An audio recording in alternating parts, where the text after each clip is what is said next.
Welcome to the inter-regional level of the Great Debaters Contest. I am Mariam Bishar. And I am Austin Nyambok. Boko Haram and Al-Shabaab are just a few of the names we think of when we talk about insecurity in Africa. So today we are asking if we need to form a unitary army to deal with these threats. Proposing the motion, we have Sacho High School, and opposing the motion, we have Nembu Girls High School.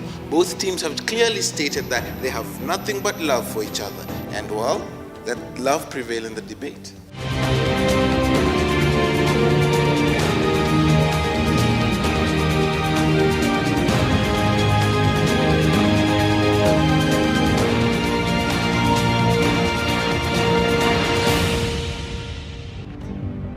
The motion this week is Africa should have a single unitary army to address security issues in the continent.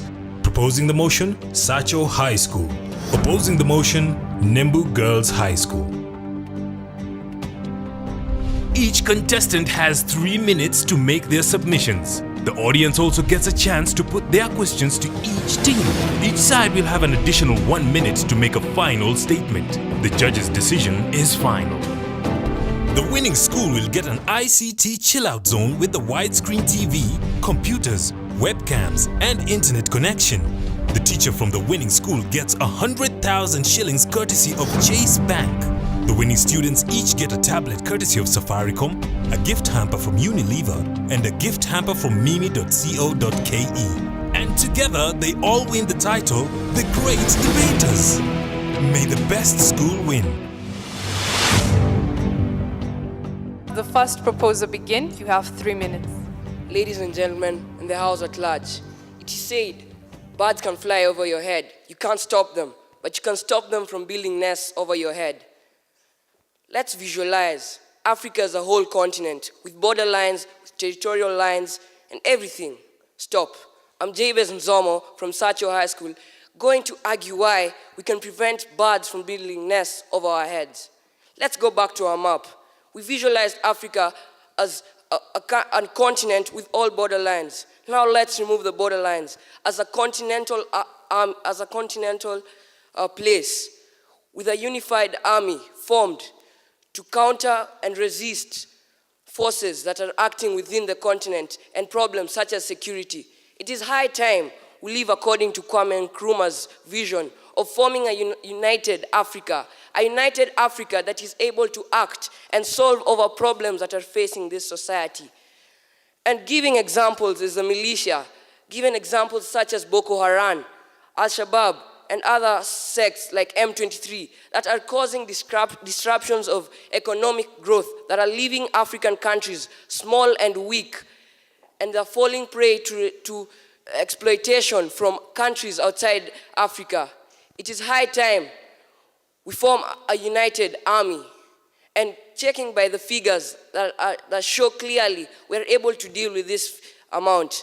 South Saharan is able to produce 2 million men and women armed, including North Africa. It will bring about 4 million.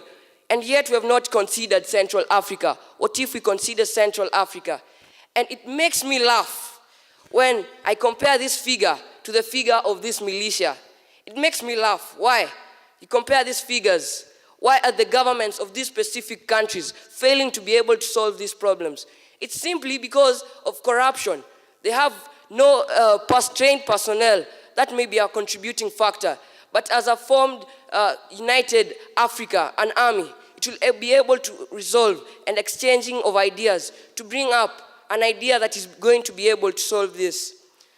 Another thing is by governments and dictators who threaten to form colonies in Africa. That's a problem that we say it's facing us. We cannot say that we face colonization from the Western countries only. Giving the example of Mikhail Ismail from Egypt, he threatened to form Egypt, to extend Egypt to Kabaka.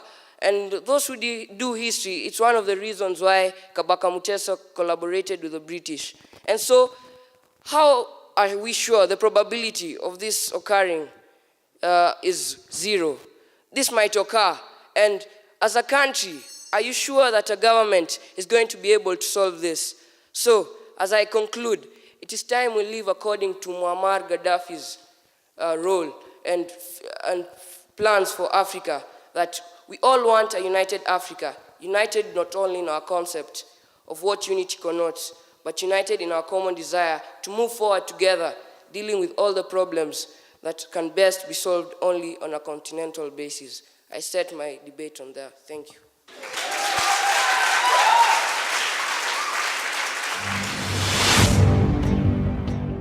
First opposer, you have 3 minutes to give us your opening statements.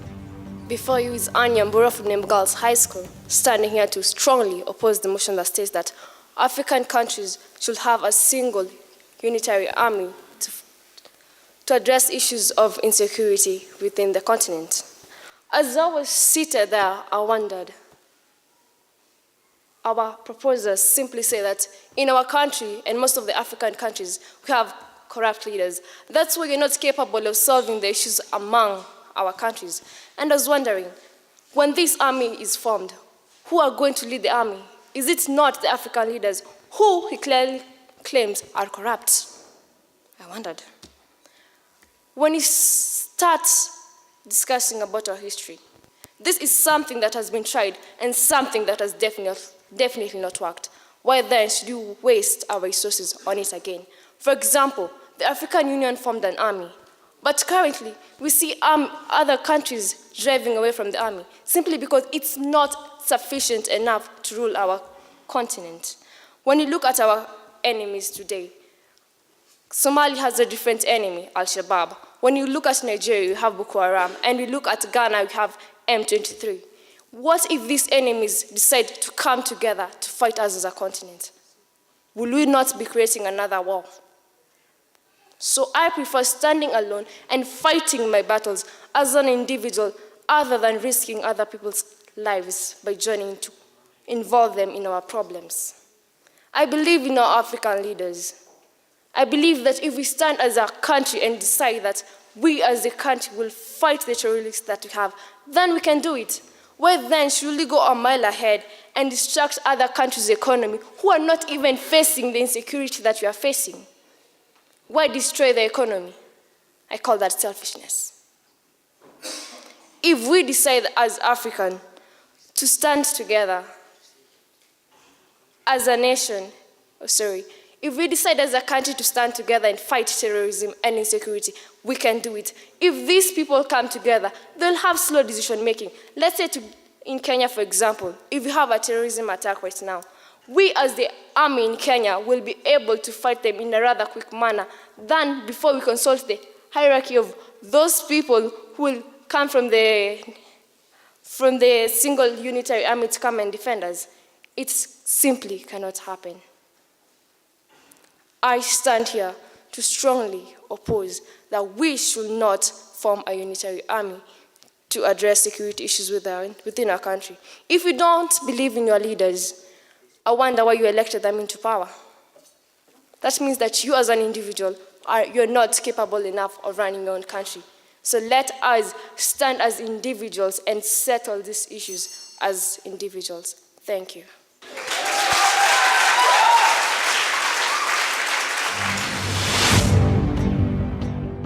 We'll now begin to get rebuttals. Proposing team, you have 3 minutes.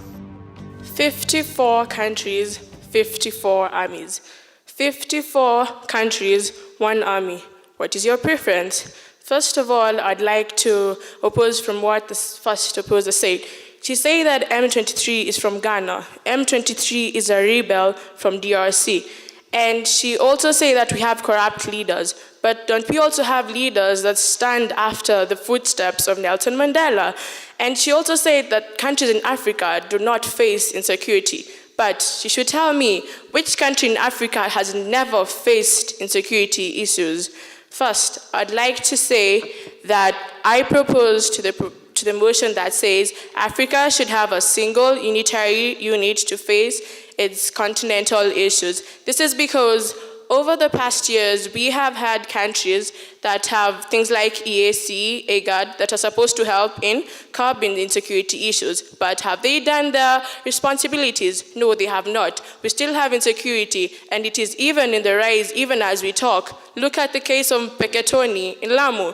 So I think we have had enough. we should have another alternative, and this is forming the Africa's unitary army that should help solve these issues. Furthermore, I'd like to say that a single unitary army is a stronghold that we should take up to. Look at the case of Soviet Union in the Eurasia part of the Russian countries. They had a single unitary army, and look where they are. The economic is very stable, not like ours of Africa. So I think if we take on that, we are able to also defend what we have. We are able to defend our resources from corrupt people, everything that we have, our tourism, our people, our heritage, which is also being taken up by people who are trying to come in and just dissolve everything that we have. Lastly, I'd also like to say it is a source of employment. Many youths out there are just wasting their energies because they do not have employment. They are going under the religion of rebellion, drugs, and everything. That is not a good instance because that is a prospective talent that is going to waste. I think that they should be recruited into the army. They should fight for Africa. This makes them patriotic. This shows that Africa is no longer going to be a third world country, that we can rise and we can fight for what we have. All the issues that we have can also be taken. And also, we have countries that have rivalry and antipathy between them. Look at the case between Kenya and Somalia. We have been fighting for a long time. I think if we form a unitary army, we can help solve this because the unitary army will dissolve all these issues that we have, and we will solve this by making sure that there is peacekeeping within Africa. So I think Africa is going to be much stable, and there's going to be economic growth if we continue with a single unitary army. Thank you.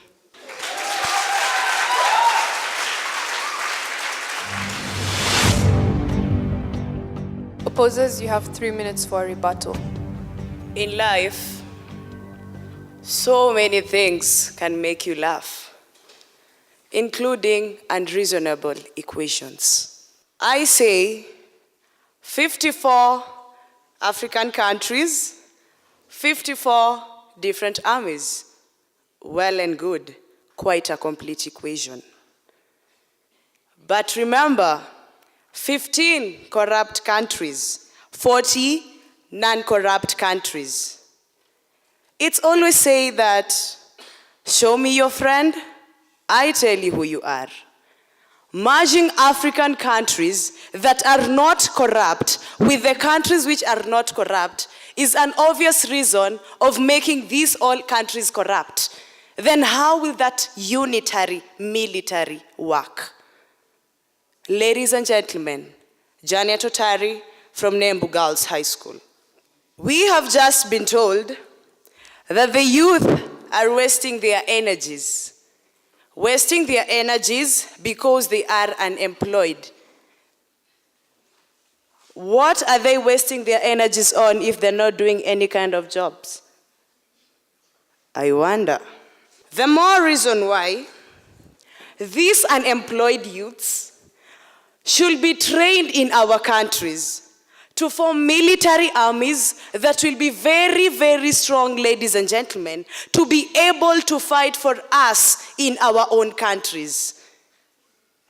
Forming a unitary army simply means that we'll have one commander-in-chief. And we all know that the one who heads an army is a president, if I'm not wrong. Though we all don't do history, according to what my opponent said.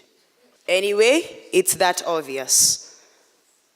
So, ladies and gentlemen, I am saying that this unitary army should not be formed. And on to my first point, the commander-in-chief. We are all very much aware that even in our individual countries, we have had difficulties choosing our own leaders. For instance, where we are, Kenya is a very good example. We have a president, yes we do. But we still have that rivalry for that seat of becoming the president. Nigeria has the same difficulty. So South Sudan, on the other hand, do not even want a government. So tell me, how are we going to elect one leader to head the whole of Africa if we have failed to do it from where we are? Charity begins from somewhere, and that is home. The higher time you start thinking, the better for Africa. Thank you.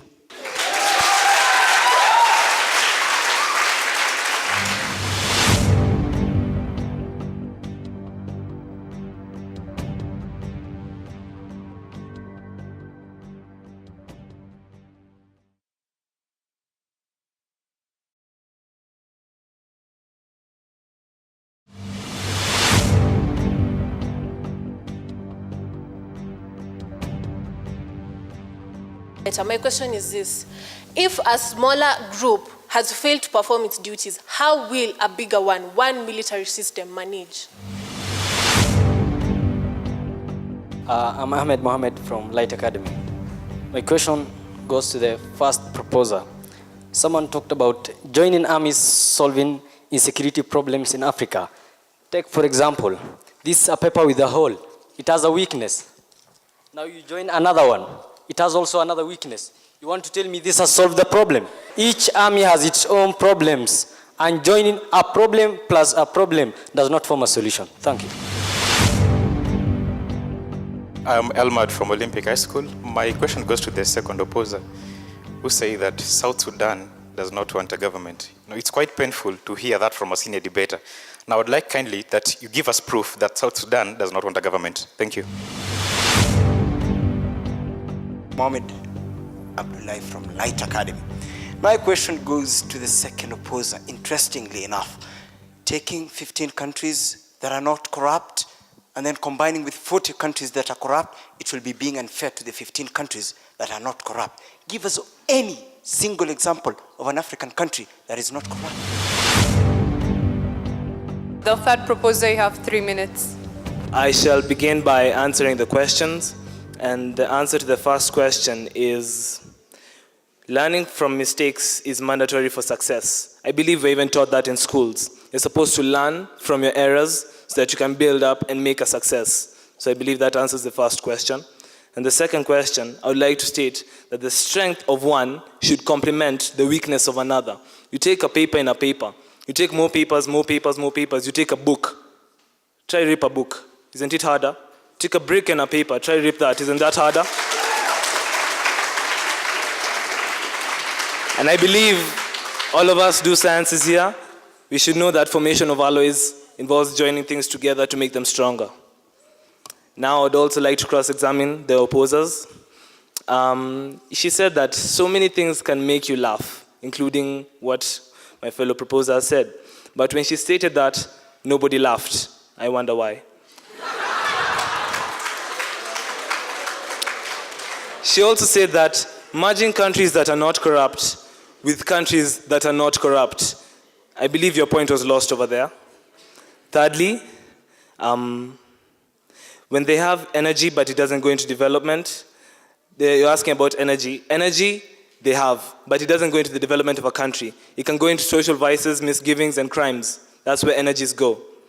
Fourthly, you talked about for those who do not do history. He clearly stated for those who do history. He specified for those who do history. Fifthly, he said that the president is the head of the army, which is true. But don't we consider kings in other parts of Africa? Isn't King Mswati the head of his own army? And sixthly, we say the army will not be headed by one leader. It will be headed by a hierarchy of administration. You take a big government and you take a local Juakali industry. One person can be in charge of his own ideas here in the Juakali industry, but a big industry, a big organization needs a hierarchy of administration to keep it working. That is my cross-examination. I'd like to end by saying, I would like you all right now to visualize Africa, visualize a map. I believe the Strathmore University internet here is good. You can visualize a Google map of Africa and open where Sierra Leone are, Angola, Liberia, Democratic Republic of Congo, Zimbabwe. Look at how green it is, the lush forest. Now imagine that green covered with red, and not such red, the deep, dark, ominous red of human blood. Blood shed through death and mutilation. I'd like to take instances of Sierra Leone up to 2002. 20,000 innocent people were mutilated, 75,000 were killed, and 2 million, imagine 2 million fled from Sierra Leone altogether. 2 million people, 2 million, running away from Sierra Leone because of one group known as the Revolutionary United Front of Sierra Leone, because of blood diamond trade. I believe that a unitary army can rise above being guided by rich individuals within Africa to rise above such things as blood diamond trade. And I'd like to leave you by saying this. Buying a single chair is easier than buying the entire Ken Poly company. I believe it is easier for people to buy buy their way into one army than buy their way into our entire African army. Thank you.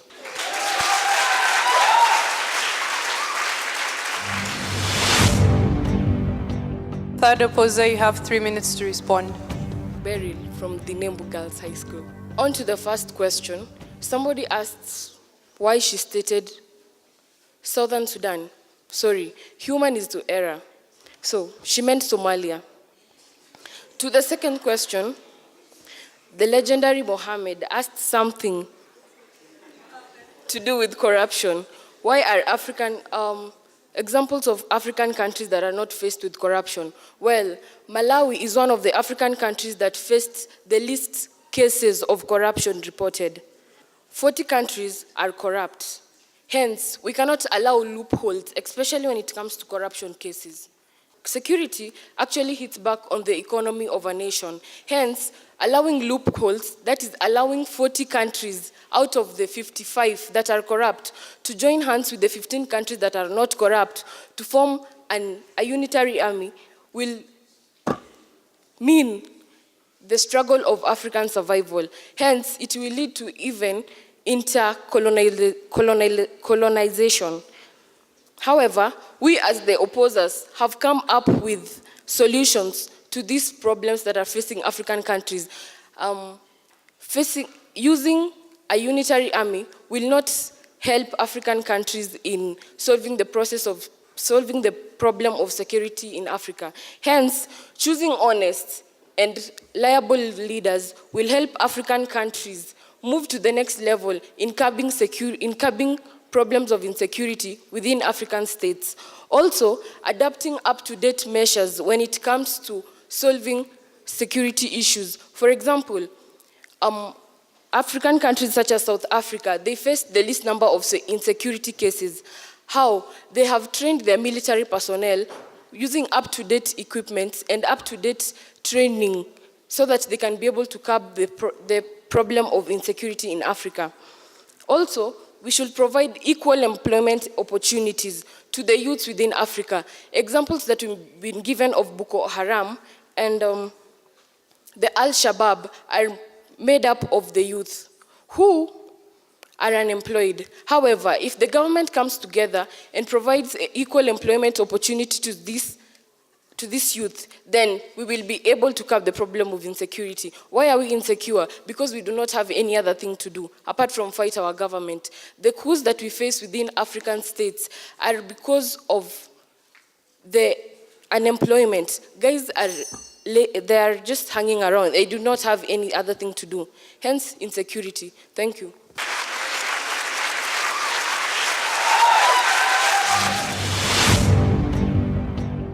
Closing statements now from the proposers. You have a minute. Aesop said, in union, there is strength. Margaret Carty said, the nice thing about teamwork is that you always have others on your side. J.K. Rowling said, we are only as strong as we are united, as weak as we are divided. And yours truly said, give me a bodyguard, I'll feel safe. Give me a soldier, I'll feel safe and secure.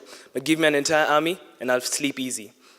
Don't you want to sleep easy knowing that there's an entire army out there ready to protect you, working day and night to stop such evils, such as the Boko Haram and Al-Shabaab destroying our African nations? Don't you want to finally log on to Instagram, Twitter, and Facebook and see that the hashtag Bring Back Our Girls has been eradicated and people are happy once more? I believe that the bringing together of one unitary African army can do that. For the proposers, this has been Sean Armstrong Otieno, signing off. Good day.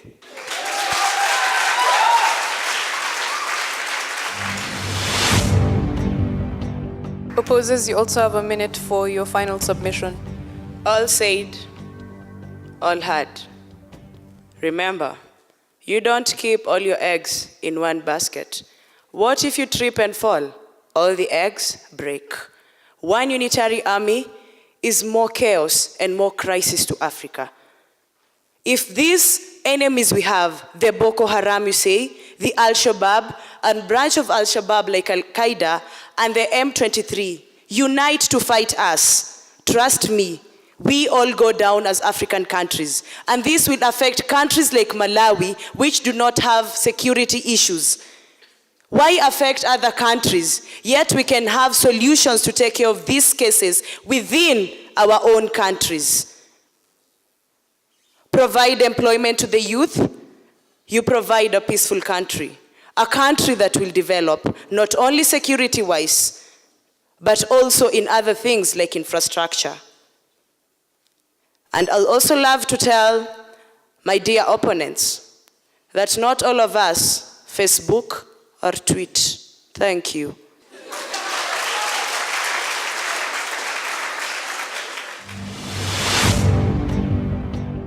I think this time around, Nembu girls, there was lack of teamwork. That was evident. The team only produces one strong character. And believe you me, one character cannot ensure that the team wins. The other two, I don't know if you reshuffle the members or the other time you came, you are much stronger than this time round. Beryl, you're fairly a good debater, but you have a lot of growing to do as a debater. And that also goes for Anne. And my word of advice is, when you're the first speaker for your team, raise the issues. Leave rebuttal possibly for Janet. She will do the rebuttal. Raise more issues for your team because you are constructing a case for your team. And what you want to hear is some of the issues that you are going to raise. Janet, you're a good speaker, definitely a good debater. Nonetheless, this time around you met your match in Sn Armstrong. Sean Armstrong. And as the name suggests, he's actually strong. And he was able to possibly offer a rebuttal where necessary.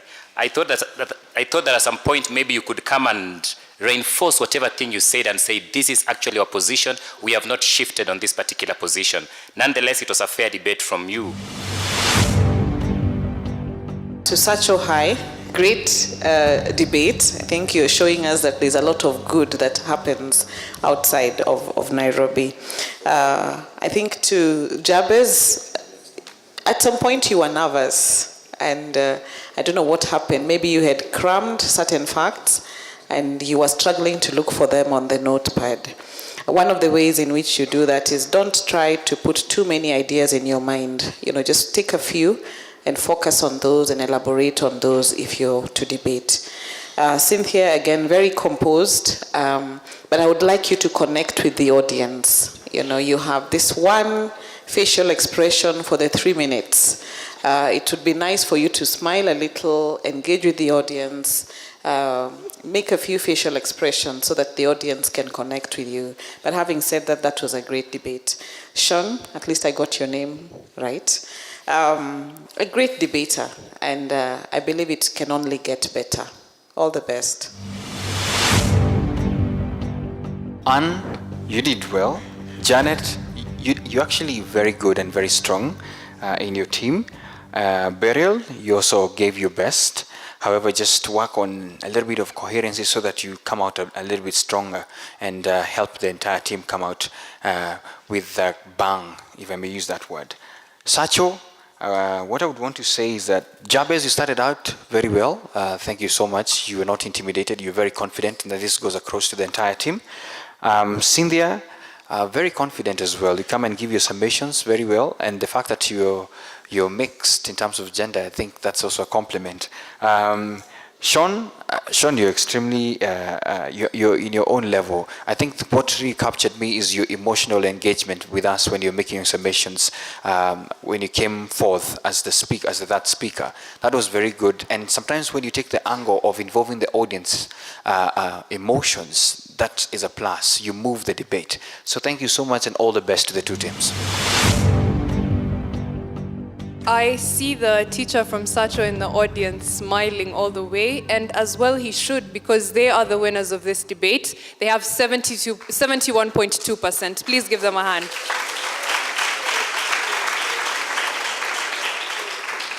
That does not take anything away from the good work that Nembu have done. They have 64.6%. It's a good effort from both of them. Who knows who we'll see in the next round. But from all of us here at the Great Debaters Contest, we'll see you next time. My name is Mariam Bishar.